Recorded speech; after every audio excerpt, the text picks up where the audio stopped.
Povo de Deus, povo abençoado, eu sou o pastor Abiezer Lima da Igreja Metodista Wesleyana e nós estamos aqui mais uma vez para o Debate Mais Vida, o último debate dessa semana. Que Deus abençoe grandemente a vida de cada um dos nossos ouvintes, vocês que nos acompanham aí, vocês que dão as suas opiniões, fazem aí as suas perguntas, fiquem à vontade. Hoje está conosco na mesa debatedora pastor Gabriel Monteiro. E pastor, desde já quero pedir perdão, pela ausência dos demais pastores, justificaram, motivo justo pelo qual eles não estão aqui, mas hoje nós vamos fazer da mesma forma esse debate, que será entre eu e o senhor. Privilégio, estarmos juntos mais uma vez. Tenho certeza que Deus tem seus propósitos e aprove a providência divina que nós estivéssemos aqui juntos e com esse desejo de trazer um direcionamento para a Igreja de Cristo, crescimento, e assim podermos caminhar juntos aí. Privilégio. É isso aí, pastor. Então, por favor, esteja orando por nós. Oremos. Senhor, nós te agradecemos pelo privilégio, por mais um dia que o Senhor nos dá, aquilo que o Senhor nos concede com a tua graça.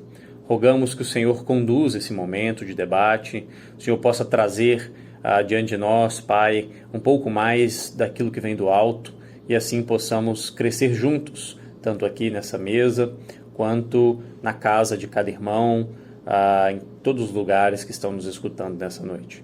Esse é o nosso clamor, no nome de Jesus. Amém.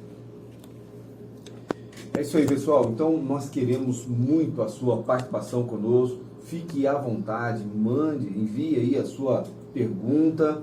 Hoje estaria conosco aqui o pastor Rian, da Igreja Batista do Parque Safira, pastor Dodge, do Dornelas, da Igreja do Evangelho Quadrangular. E, claro, nós agradecemos a Deus porque eles têm se empenhado em participar aqui conosco sempre, mas hoje não foi possível. Mas a pergunta que nós queremos tratar hoje, pastor Gabriel, é: qual é o papel da humildade em nossa jornada espiritual, especialmente quando somos confrontados com pontos de vista divergentes? Ou seja, a gente viu de um tempo para cá, também por vários motivos, inclusive as eleições, que houve muita divergência e há pessoas que até hoje não conseguem mais retomar amizades, não consegue mais retomar o convívio, até familiar, Nós vimos aí pessoas famosas, onde a Xuxa, ela perdeu uma irmã e elas não se falavam por motivos políticos. E nenhum dos dois candidatos, vamos dizer assim, fazia parte dessa vida familiar delas, Mas por causa deles, elas deixaram de se falar e ela acabou perdendo essa irmã e sem falar com a própria irmã, Agora, quando nós voltamos para os olhos para nós mesmos, como evangélicos, como sal da terra, como imitadores de Cristo, nós precisamos parar para refletir nesses pontos de vista aqui, Existem divergências, mas até onde nós podemos levar essas divergências?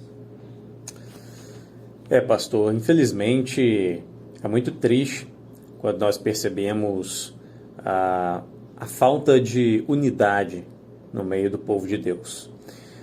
Com falta de unidade, a gente não quer dizer que a divergência de alguns pensamentos, eles sejam ruins, certo? Porque dentro da igreja, tão plural, tanta diversidade dentro da igreja de pessoas, com contextos diferentes, momentos de vida diferentes, profissões diferentes, entre outras coisas, nós sabemos que questões de pontos de vista sempre vão ter. Mas o grande problema é quando a soberba entra, Quando aquilo que é o essencial ou o principal da unidade é quebrado por conta da falta da humildade. Lá em Colossenses, no capítulo 3, no verso 12, o apóstolo Paulo, ele diz: portanto, como povo escolhido de Deus, santo e amado, revistam-se de profunda compaixão, bondade, humildade, mansidão e paciência. É interessante que eu falo muito isso com a igreja, ali no Parque Safira, que a lógica do reino de Deus é diferente da lógica do mundo. A lógica do reino de Deus, ela nos aponta para uma caminhada onde eu amo tanto meu próximo, ao ponto de colocá-lo muitas vezes numa posição de destaque. E a lógica do mundo ela é diferente. A lógica do mundo, eu quero estar em constante destaque. Não há espaço para humildade, porque aquele que é humilde na lógica do mundo, ele está sendo engolido, né? Os coaches trazem muito sobre isso, né? Sobre você ser o protagonista da sua história, e você ter que chegar, só depende de você, e muitas vezes passar por cima de quem tiver que passar, sendo que a lógica do reino de Deus é completamente diferente. Ela valoriza, traz à tona, na verdade, muitos valores que, se olharmos para a ótica, né, desse mundo, não são, assim, sendo redundante, mas valorizados. Então, pastor, agora é complicado, porque muitas pessoas também se acham humildes, né, e acabam incorrendo num erro por não saber o que é humildade, né? Como é que nós podemos definir, então, o que seria essa humildade na qual nós estamos citando? Bom, pastor, eu gostaria de começar com um exemplo, que é o próprio Cristo. Nós temos, lá em Filipenses, no capítulo 2, o apóstolo Paulo falando àquela igreja sobre o maior exemplo de humildade que nós poderíamos enxergar e assim tê-lo como referência.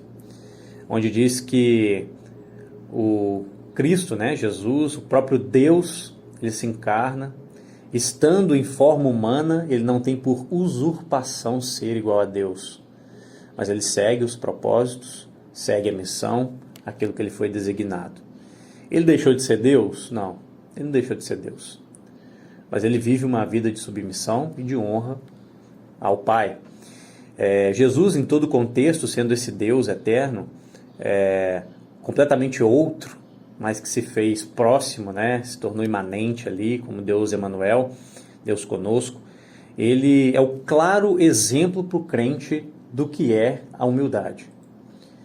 Ele nos ensina uma lógica diferente. Ele diz sobre dar a outra face, ele diz sobre caminhar mais uma milha, ele tem uma paciência que talvez excede o nosso entendimento e compreensão com aqueles que pensavam diferente dele. Ele trata com bondade aqueles que eram marginalizados na sociedade, de forma, né, não a aceitar pecados, mas a restaurá-los e dá-los nova vida. Mas em tudo, ele é humilde. Ele caminha, né, numa submissão total.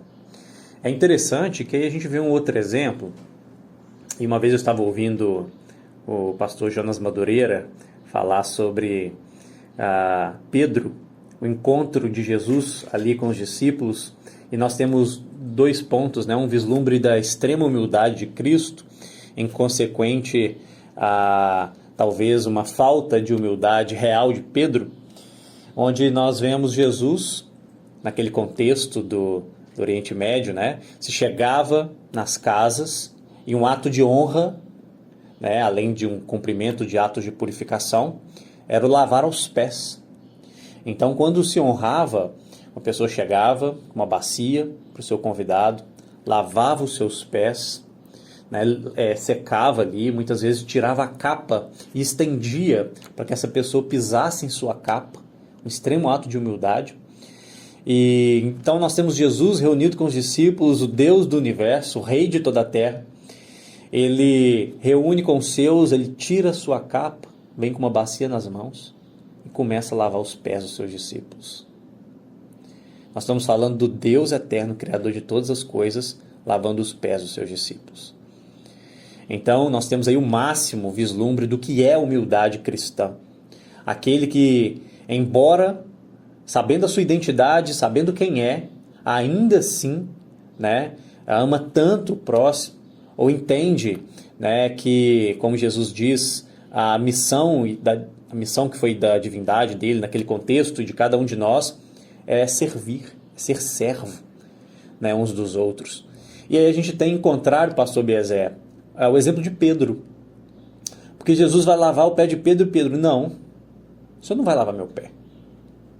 Eu achei interessante alguns comentários que é como se Pedro, às vezes a gente lê numa ótica de reconhecimento, mas muitas vezes Pedro ele levanta como uma voz de alguém que pode passar até uma falsa humildade.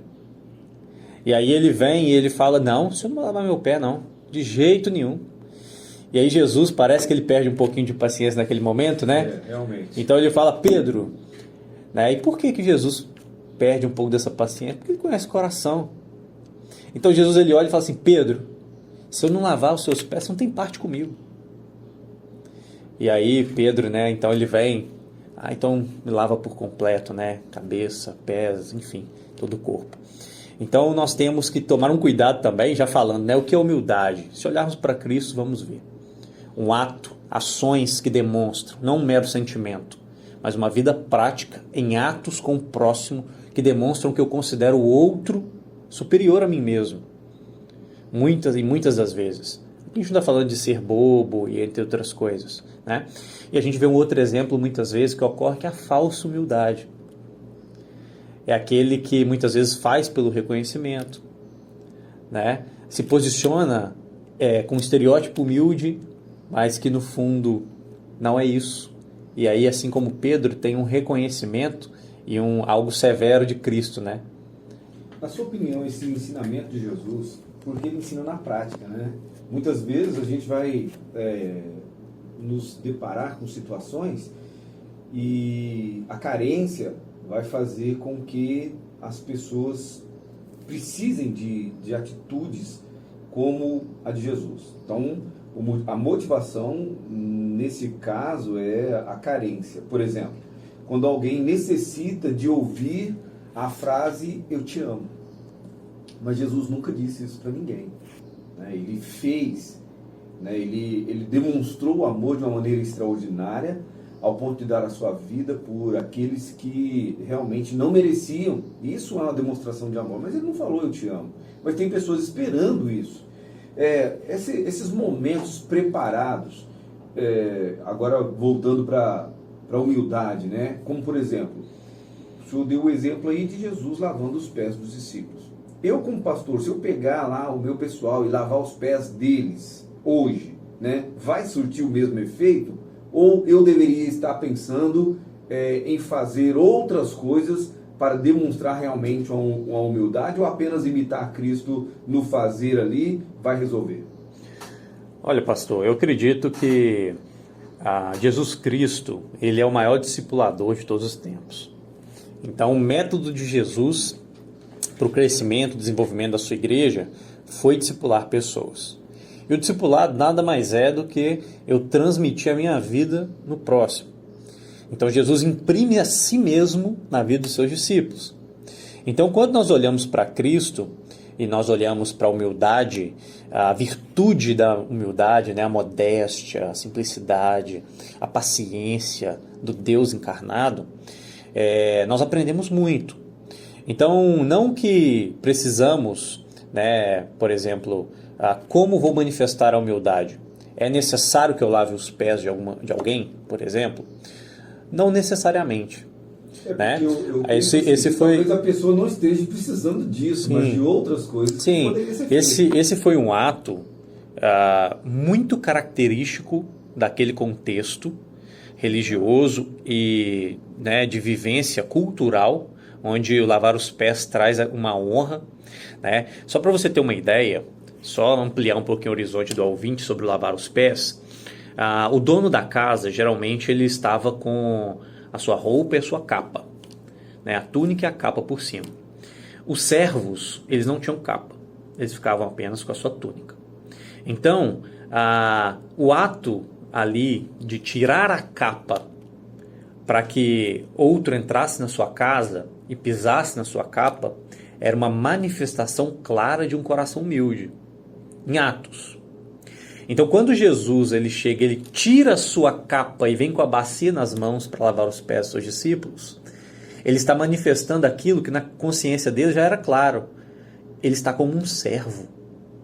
Assim como os servos ficam dessa forma, que são os que lavam os pés, ele está como um servo. Então Jesus está discipulando, ele está ensinando aos seus discípulos que a humildade é algo primordial e importante para a jornada cristã. Né? Então, assim, hoje nós manifestamos a humildade de diversas formas.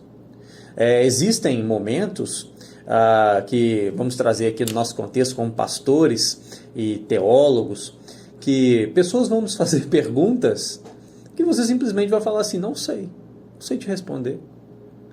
Muita gente vai buscar respostas ali no momento, ou acabar falando uma besteira, mas o ato de reconhecer a nossa insuficiência, ou de não ter as respostas para todas as perguntas do mundo, já demonstram um coração humilde, né, que entende a sua posição. Enfim, entre outras coisas que as pessoas no dia a dia, nós podemos manifestar a humildade, a modéstia, né, o cuidado com o próximo, mostrando que muitas vezes estamos abrindo mão do nosso conforto para cuidar de alguém, né, muito característico no discipulado também. E é importante a gente também, ainda usando esse momento que o senhor usou de exemplo aí, que tudo que Jesus fazia tinha uma profundidade muito grande, que às vezes a nossa mente até não consegue alcançar, né? Eu vejo o detalhe de que nessa ocasião, como o senhor falou, era muito especial aquele momento, devido ao contexto que eles viviam, a cultura daquele lugar, né? Mas a cultura daquele lugar também ela era implicada em uma outra situação. Os romanos, eles eram os opressores dos judeus. Perfeito. E os romanos, eles se sentiam melhores do que os judeus, justamente porque, se não me engano, salvo engano, o imperador Cláudio, ele conseguiu trazer água para os romanos. Então, os romanos, eles tinham água não canalizada, mas uma água que chegava na casa deles, então eles se lavavam, né? Uhum. E os judeus não tinham essa mesma coisa. Então, por eles, os romanos, né, tomarem banho, se lavar, eles se achavam melhores do que os demais, porque os outros não tinham esse acesso. Por isso a necessidade de lavar os pés, vinham de lugares, né, e tinham que, antes de chegar em casa, de entrar para sua casa, se purificar, todo o critério da cultura, mas eles não tinham os recursos que nós temos hoje, né? Sim. E Jesus, ele então, para aqueles judeus que já se sentiam, vamos dizer assim, diminuídos pelo tratamento dado pelos romanos, Jesus se faz menor ainda, né? Ele mostra que ele veio justamente para dar esse tipo de ensinamento, porque ninguém deveria se achar melhor do que o outro, né? Então aquele que se acha melhor, esse que sirva mais ainda. Ele se coloca numa posição ainda abaixo do que até os romanos consideravam os judeus daquele momento, daquela época, né? Sim. E isso realmente, agora trazendo para os nossos dias, vai definir o que é a humildade. Porque a humildade não é aquela pessoa que, vamos dizer, se faz de humilde, mas aquela que tem Sim. posses e não se vangloria por isso. Foi o que Jesus fez, né? É interessante nós percebemos assim que a humildade ela não se força, né? Nós vamos aprendendo a ser humildes à medida que caminhamos com Cristo. Se nós formos pensar todo esse panorama aí do povo judeu, eles estavam esperando o Messias, eles estavam esperando o ungido de Deus, mas com aquela visão do libertador, né? Do libertador político, social, daquele guerreiro que estabeleceria o trono de Davi nessa terra e assim, né, uma linhagem onde o povo de Israel seria uma grande nação estabelecida novamente, assim como nos tempos do rei Davi. E nós percebemos que o Deus encarnado, né, esse que foi prometido ali pelos profetas, ele é um rei diferente. Ele é um rei que ele não é apegado às posses dessa terra, embora ele seja dono de tudo. Ele é um rei que ele caminha e come na mesa daqueles que diante da sociedade têm a menor honra. Ele é um rei que ele incentiva ao povo a continuar pagando os impostos diante de um governo extremamente opressor, que era o governo romano. Ele é um rei que muda a perspectiva e a ótica de como ele deseja que ele seja servido, ou como os cidadãos desse seu reino devem levar a sua vida. Então nós vemos que Cristo, ele é um rei diferente nesse sentido. Isso não implica numa perda de honra ou glória. Ele continua, ele é glorioso, né? Ele está sentado no trono nesse momento em que nós estamos conversando. Ele tem o poder, o domínio, a soberania sobre todas as coisas, mas ele nos traz lições importantes sobre como guiar a nossa vida. E eu acho que é muito importante, pastor, nós temos em vista que, além de entender a humildade como essa virtude, né, de um coração regenerado por Cristo, que nos aponta a entender a soberania de Deus sobre nossas vidas, entender que tudo que temos provém do Senhor e por isso não temos motivo de vanglória, mas devemos tratar uns aos outros como semelhantes, entender que os mandamentos ali de cunho horizontal dados em Êxodo 20 ali, a Moisés na tábua, né, eles se completam pelo amor, né? Porque se eu amo, eu não adultero, se eu amo o próximo, eu não vou roubar, se eu amo o próximo, eu não vou cobiçar. Então isso mostra de um sentimento que também é um motor da humildade na vida do crente, né? O amor ao próximo. Então, quando nós olhamos para a palavra de Deus, nós vamos perceber que geralmente a humildade nos textos, ela aparece acompanhada de outras virtudes. Então eu leio textos lá em Efésios, eu leio em Colossenses, em Romanos, por exemplo, Efésios 4:2, né, que diz: sejam completamente humildes e dóceis, e sejam pacientes, suportando-vos uns aos outros em amor. Então a gente vê que existem várias virtudes que se complementam. Talvez é difícil falar assim, aquela pessoa é humilde, mas ela é uma pessoa que ela não ama. Isso eu acho que é algo extremamente impossível, né? Então existem virtudes que se complementam na vida do crente. O detalhe importante também é que nós, então, mostramos o que é ser humilde, né? A fala que foi feita até agora vai mostrar realmente o que é a humildade, para que não haja uma confusão nesse sentido. Agora, quando se fala, igual o que o senhor citou agora, né, de suportar em amor, aí vem a outra parte dessa pergunta que nós temos buscado a resposta nessa tarde, que é mesmo ser humilde, mesmo quando há divergência, ou seja, quando há uma incompatibilidade daquilo que eu penso, daquilo que eu acho, daquilo que eu gosto com a outra pessoa, e eu vou precisar me manter, né, na condição de submissão, talvez, para poder realmente viver aquilo que Jesus ensinou, me desdobrar para cumprir aquilo que Jesus ensinou na prática, né? Então, nessa questão da divergência, como nós devemos suportar? E o que na sua concepção, significa esse suportar em amor? Tá, eu acho que, no primeiro momento, a gente tem que entender que, vamos pegar o texto de trás para frente, né? Se eu não tiver amor, não vai ter essa comunhão e é impossível suportar, né? Nós somos pessoas diferentes. Você, ouvinte, tem uma personalidade própria e uma identidade que é só sua. E dentro da nossa personalidade, nós temos diversos pensamentos e ideias que muitas vezes foram cunhadas pela nossa criação, pelo contexto que nós vivemos, o local que nós crescemos, a escola que nós frequentamos, a denominação, a igreja que nós somos parte. Então existem muitos pensamentos diferentes. Eu entendo esse suportar uns aos outros em amor, e aí vai muito além de um sentimento assim de essa pessoa eu só suporto, mas vai por um pensamento de que é possível haver convivência, é possível haver relação, é possível haver o assentar à mesa juntos, mesmo com divergências de pensamentos, porque existe um elo, que é o amor. né? E esse amor, nós estamos falando sobre qualquer tipo de amor, nós estamos falando do amor real que vem de Deus, né? Daquilo que é cunhado pelo Senhor em Cristo e nas palavras, né, das Sagradas Escrituras. Então, suportar, ele diz de um relacionamento que se mantém e é estabelecido mesmo com divergências de pensamentos. Então, vamos pensar no contexto eclesiástico da igreja, por exemplo. A igreja de Cristo, nós sabemos que ela é composta por todos aqueles que creem em Jesus, genuinamente.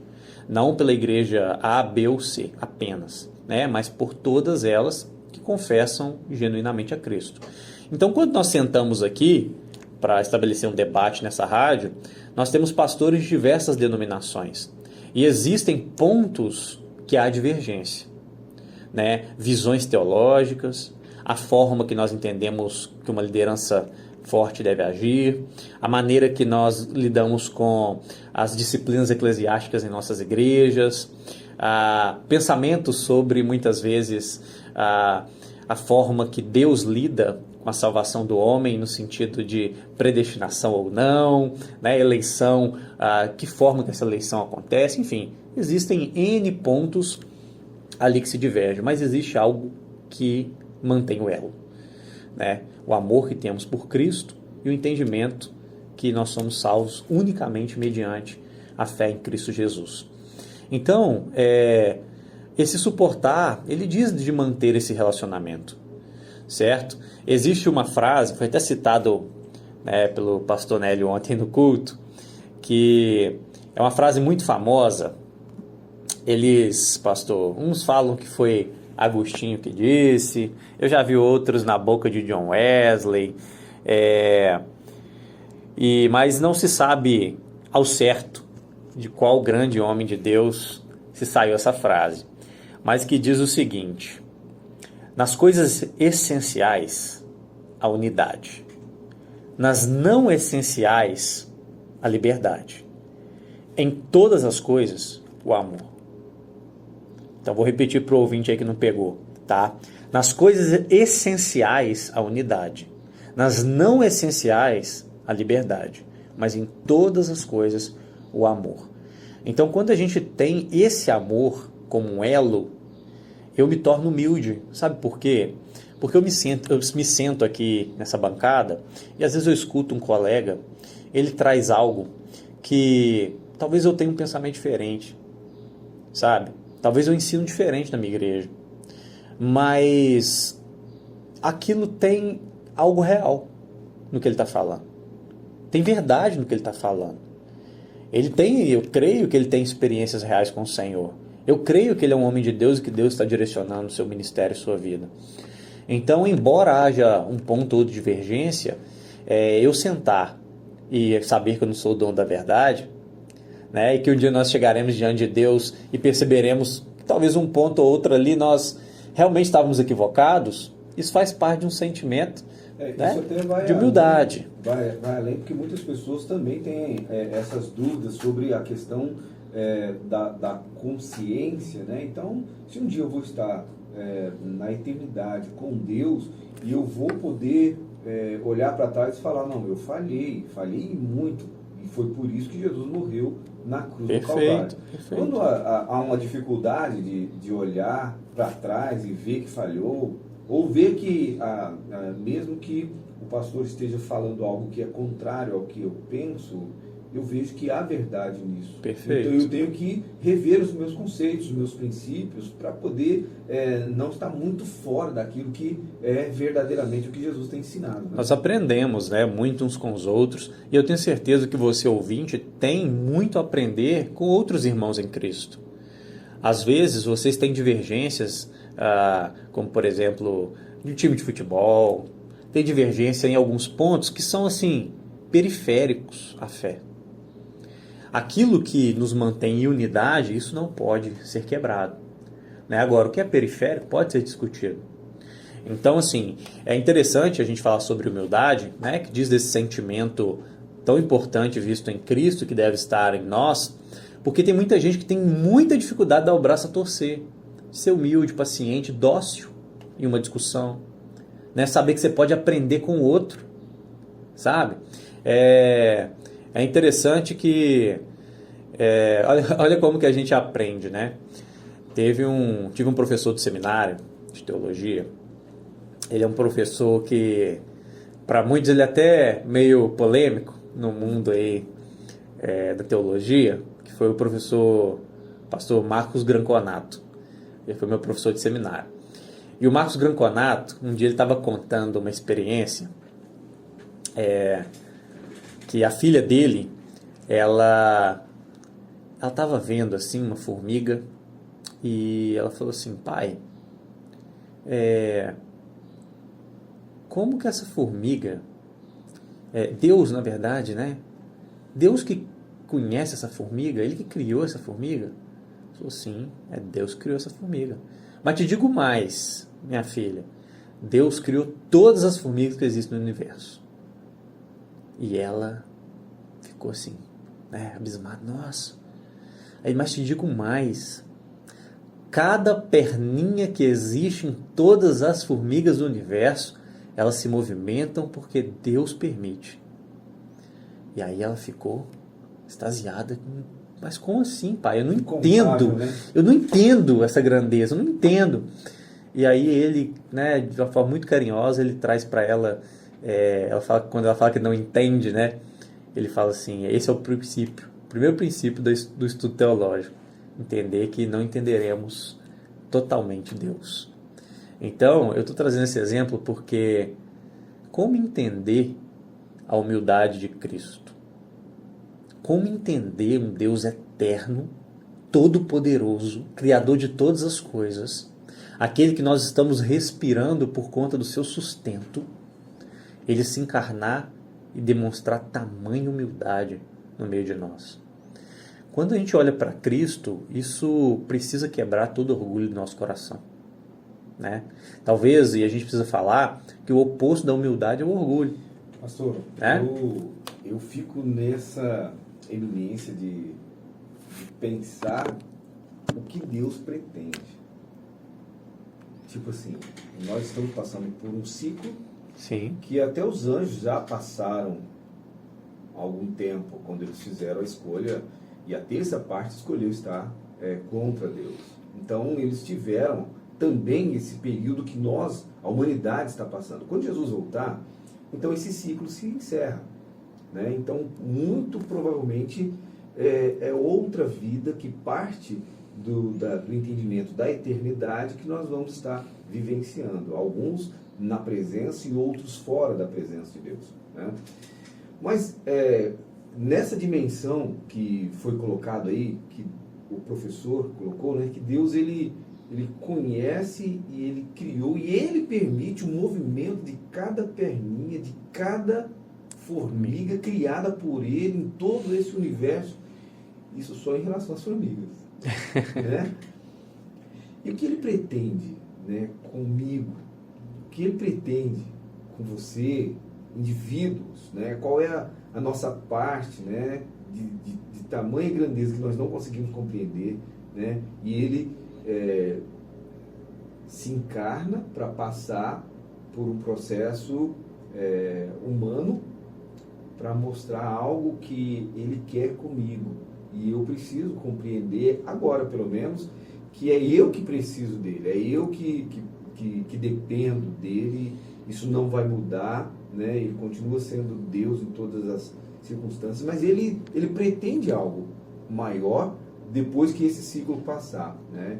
E é interessante nesse sentido, porque a gente não vê a ciência conseguindo comprovar, né, qualquer coisa que limite o poder de Deus, e mesmo assim ele é humilde, né, e quer mostrar que é isso que é importante. Para mim, que sou criatura, né, me torno filho através dele próprio, né, e ele vai me dando oportunidades, quando ele poderia fazer tudo isso num estalar de dedo, né? A gente precisa compreender a profundidade disso que foi falado pelo seu professor, né?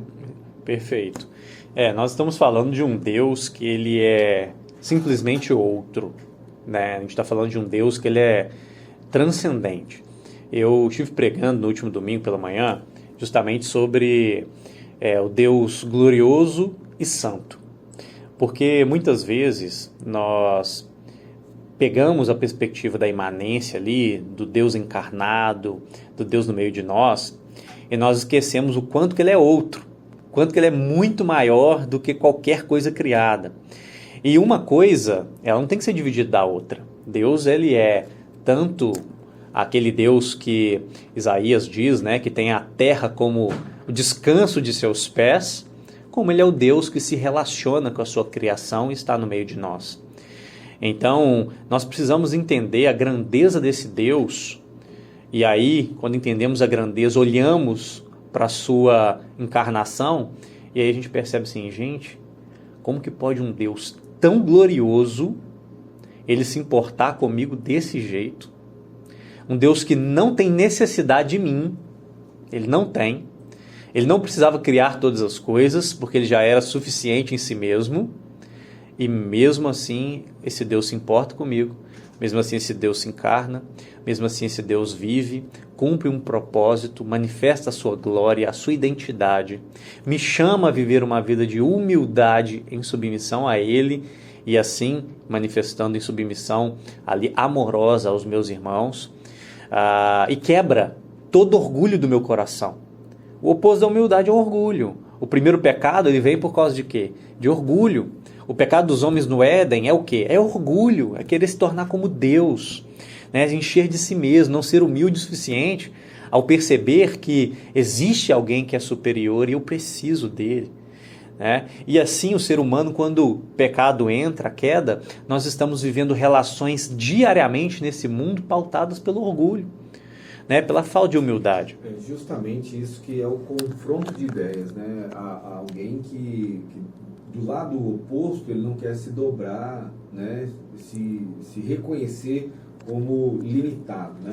Bom, pessoal, nós vamos fazer uma pausa. Rapidamente nós estaremos de volta. Se você tem alguma pergunta, alguma colocação, fique à vontade. Quero mandar um grande abraço aqui ao Jones, que está nos acompanhando, e outros também que não tem os nomes aqui, mas um grande abraço a você que nos acompanha aí, e você que está nos ouvindo pela rádio. Fique à vontade, mande o seu WhatsApp pelo 98877-2102. Fique ligadinho aí, porque daqui a pouco nós estamos de volta. Realmente que você esteja participando aí conosco, que Deus abençoe grandemente a sua vida aí, amém?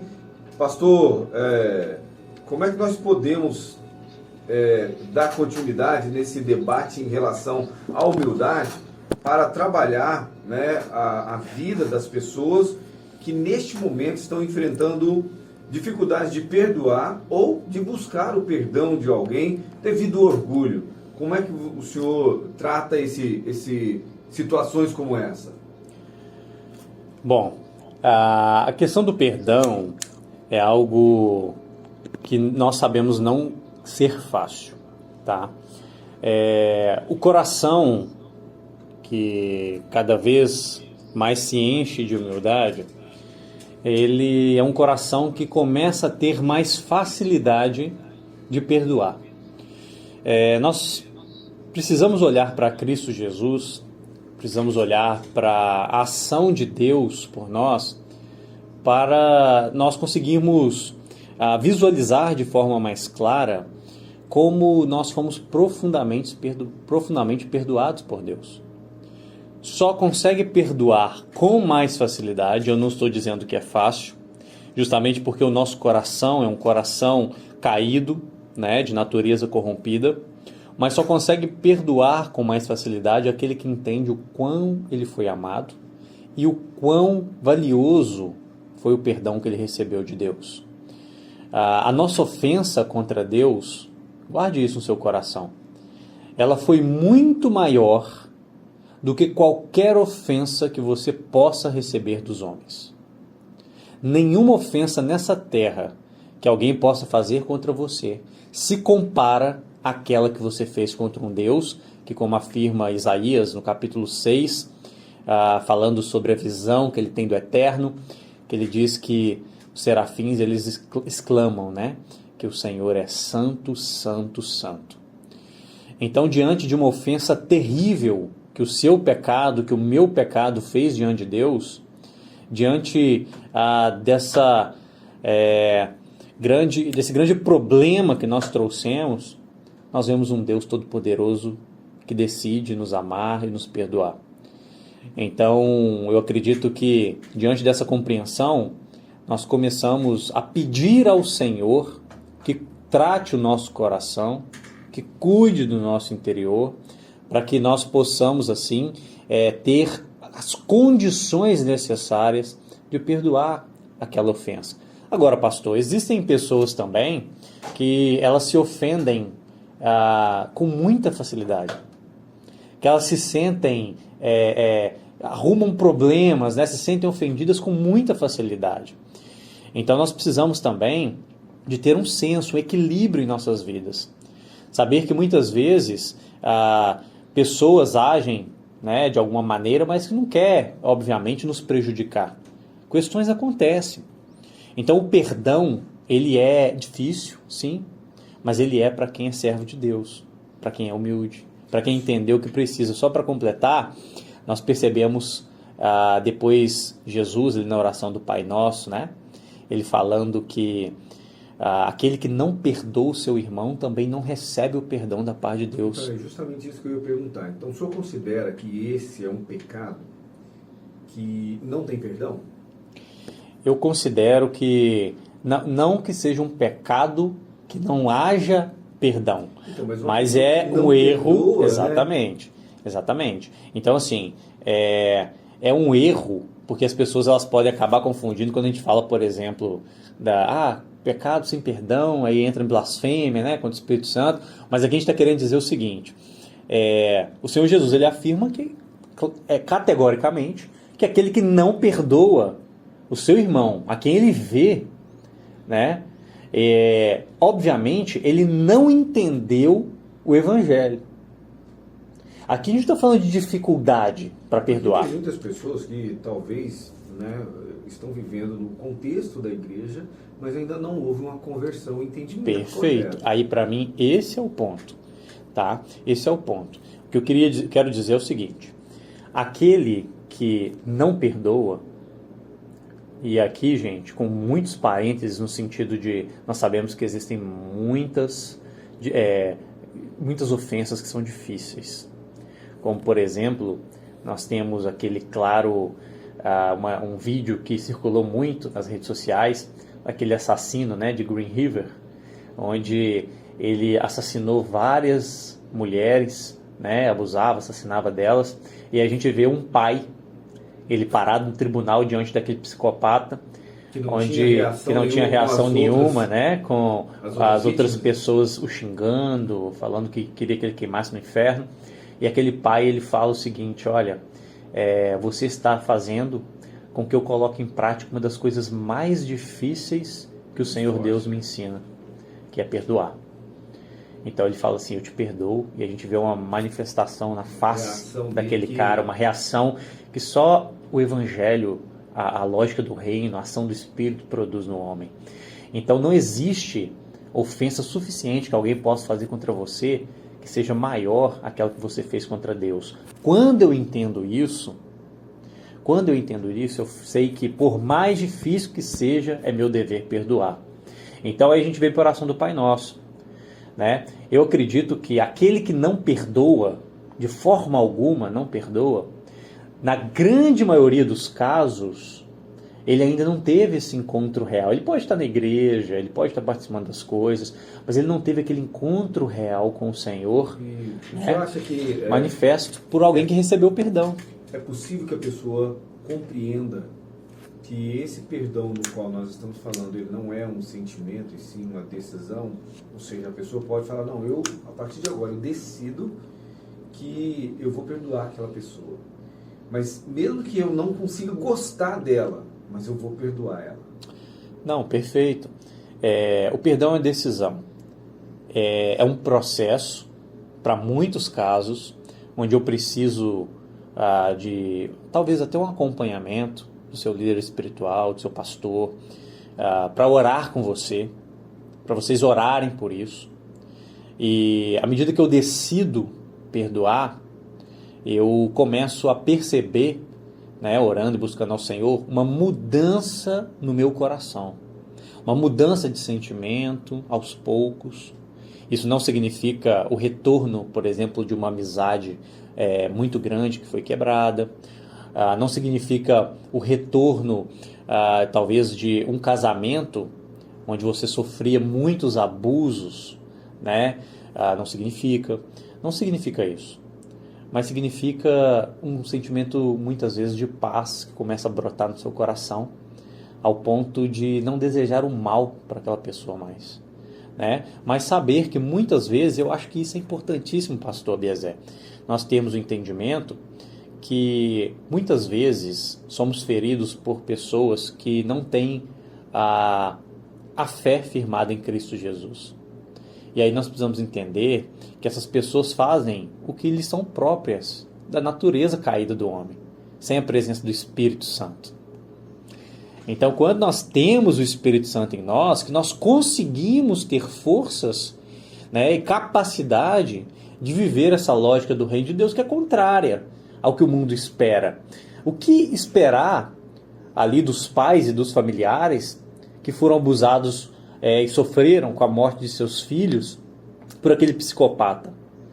O que esperar é o que 99% das pessoas fizeram ali no julgamento.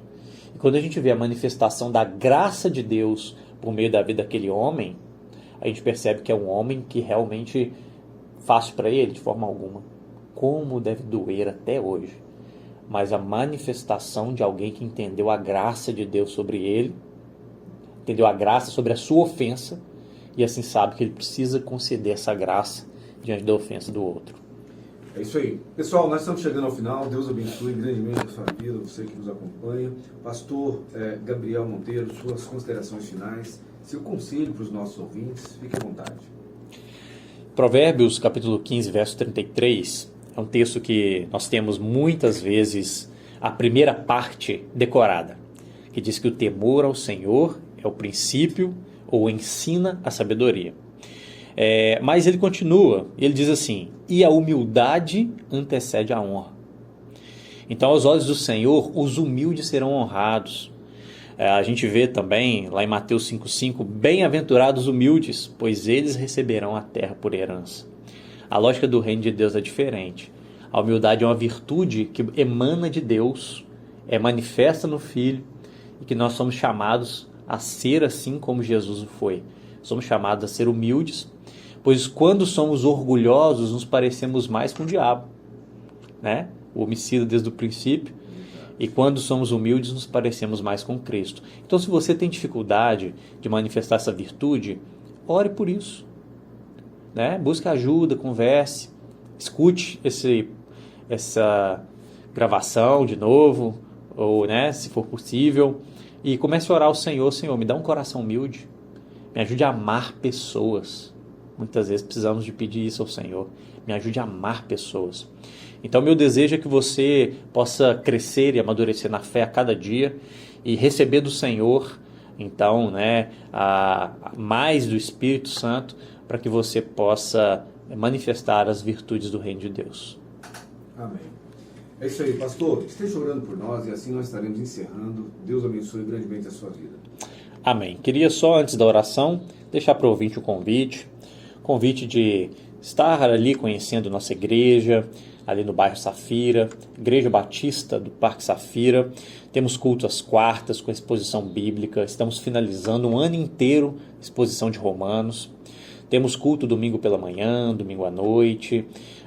Enfim, você é nosso convidado para estar ali conhecendo e ouvindo mais a palavra de Deus. Vamos orar. Senhor Deus, te agradecemos por mais um dia e pedimos, Deus, que a tua palavra, que jamais volta vazia, possa falar ao coração do nosso ouvinte, assim como tem falado aos nossos. Que o Senhor se manifeste um dia abençoado para cada um de nós e possamos crescer e continuar caminhando com o Senhor. Dá-nos um coração humilde, dá-nos, Pai Santo, um coração de servos. Essa é a nossa oração, no nome de Jesus. Amém. É isso aí, pessoal. Deus abençoe grandemente a sua vida. E semana que vem nós estamos de volta. A paz do Senhor.